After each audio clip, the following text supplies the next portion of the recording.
Hey Collective, it's Anne Marie. I hope all of you are having a great week. This is the fourth time I've tried to record using the Goddess deck. Phone's been freezing. The last video, I couldn't stop coughing. I was like, you know what, let's just start it. It's been crazy. Now there's a helicopter that's flying over. So, we have the Goddess Oracle here. Pretty nice deck on the outside. You don't have to be a goddess, you can be a god. Thank you, Spirit. Thank you, Source. Thank you, Mother Earth. Thank you, Gaia. We are so grateful for this amazing life that we have.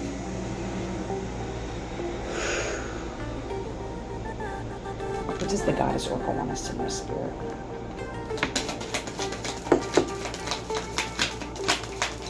Here's pulling. Oh, guys, in trouble. Okay. Jesus.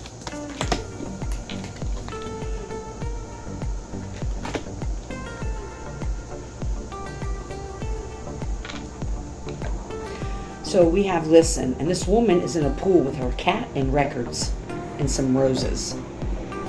Listen. Pay attention to your body's signals and respond with care. Don't ignore physical warnings and push yourself to burnout. This isn't just about your work. This has a lot to do with that as well, what you do to make money. This is also about listening to your body when you're around certain people and in certain situations. Because there's like cats and cats have to be a huge confirmation for you, because there's cats in this one too.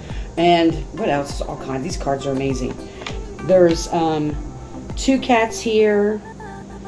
It looks like she's drinking something. There's a candle, a red apple, a bagel sandwich, like a cactus. There's all kinds of amazing things. But this is because it's about healing your inner child. She still lives in your laughter. What small kindness can you offer her or him today?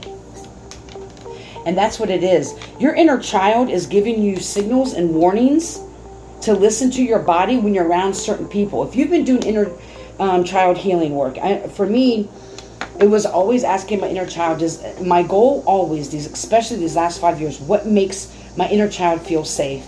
There's no way I'm able to move forward in working through certain traumas if my inner child doesn't feel safe. She's never felt safe or secure in any situation.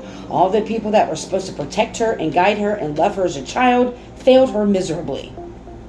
And so it was my job to then create a safe space, something that was secure, stable, and all kinds of things. And so a lot of times when I was doing the inner child healing, I had to really pay attention to my body.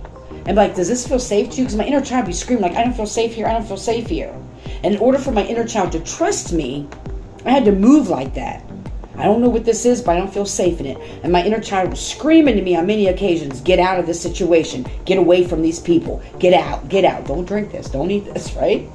It's about safety and security. So that's part of it too, especially if you've been doing a lot of inner child healing work, it's listening to your body. And it could be, even if you're not doing inner child healing, but really listening to what your body is telling you around certain things and certain people. And we have a dog on this one. So this is embracing your elements and a bicycle. Enjoy the rain, the wind, and the sun. Let nature's rhythm soothe your soul. Ooh, I love this for you. Right. What do I always say? Get out in nature. Get out in nature. For me, you can take what resonates and leave the rest. For me, biggest part of my practice is healing my inner child through going outside, working and playing in the elements. So, and then we have this, we talked about this last week about being fragmentization. So fragmentation. Don't let chores crush your spirit. Dirty dishes, just small hurdles. They can't rule your life. But this sink got all kinds of shit in here. It has, I think it's a dog and a cat, martini glass. There's all kinds of shit. This lady's laying on a rubber ducky. There's pizza slices. There's ducks everywhere. And this doesn't have to be, but it's like not being overwhelmed with all the things that you possibly need to do. And that could, again, go back to listening to your body and not being burnt out.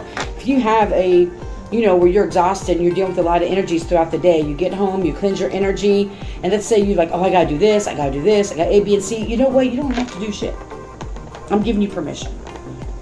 I know it can be a challenge to release control, to make sure every little speck of crumbs are off the counter, or that you didn't vacuum and you had pets, that day. It's listening to your body. When your body is telling you, listen, we've had a rough day, or we've been doing a lot of trauma work, or a lot of healing work. Our body needs to rest. When we're going through multiple transformations, when we're transmuting energy, especially for my fellow alchemists, when you're alchemizing things and when you're transmuting all kinds of energy, our body needs to catch up. Our body needs that rest period. So it's important for us to always listen.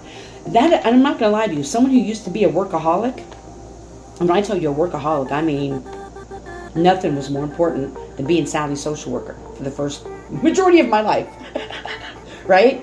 And I burnt out. It created me to have an addiction of pain pills. When I take pain pills, because they gave me more energy, right? And I was trying to numb my gifts. I didn't want to see. And so I wasn't listening to my body. Now, and it's been a process. When I have an exhausting day, I'm like, well, I guess I'm just not going to do readings today. I need to take care of my body, mind, soul, and spirit. So I do more meditations. I realize that if I'm too tired to vacuum one day, I'm like, I'm not going to vacuum. Also, if my body starts to ache around a certain people, or I get bubble guts around a certain person, or I get heartburn around a certain person, and it's not because nothing I ate. It's listening to those things, being able to listen to it and not talk yourself out of it, saying, oh, I just ate. I mean, if you did eat something, but when you know, you're able to tell the difference. So that's what the Goddess Oracle wants you to know. I'm loving this breakthrough deck. So since we have some time, why don't we keep going? What's your breakthrough? What's your breakthrough? By listening to your body, soul, and spirit, and resting when you need to rest. Healing your inner child. Using the elements. Not saying you're going to do it with ease right away, but reminding yourself everything doesn't have to get done in one day. You're not going to pass away if everything's not done on your little checklist. So if you're able to start working through this, what's the breakthrough that's about to happen? The breakthrough. Because you're amazing.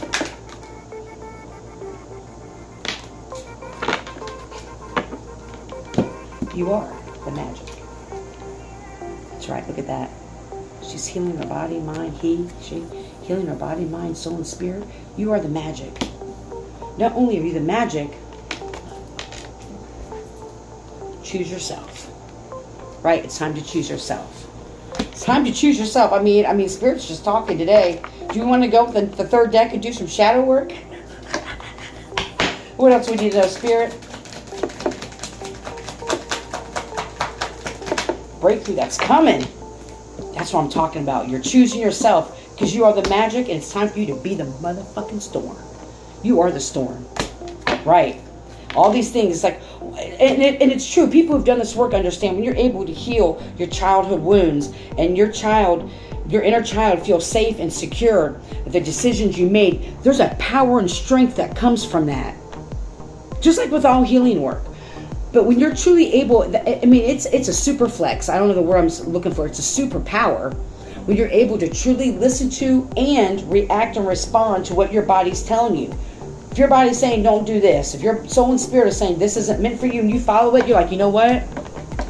This ain't where it's at for me. This ain't where it's at. Even if it looks crazy. Even if you lose friends, family, who gives a shit? Because you're choosing yourself now. You're recognizing that you are the magic now in these situations. There's been a lot of people in your life that have tried to take so many things from you, to try to defragment you and take bits of your soul and spirit away to get you not to shine, to get you to dim your light. Many times you weren't able to choose yourself because you were putting people, place, and things ahead of you. You weren't choosing yourself. You weren't listening to your body. You weren't healing your inner child, right? You weren't getting out in nature, and you're being pulled in all kinds of directions. People need this done, and now it's time to choose yourself because you are the magic, and you are the storm, my love. I hope you're healthy and happy and full of joy. I truly, truly do. May you love and be loved. Teal, don't harm. And please remember, those fake accounts, I will never reach out to you. If you want a personal reading, please email me at sageingofthesoul@gmail.com. Have an amazing rest of the night.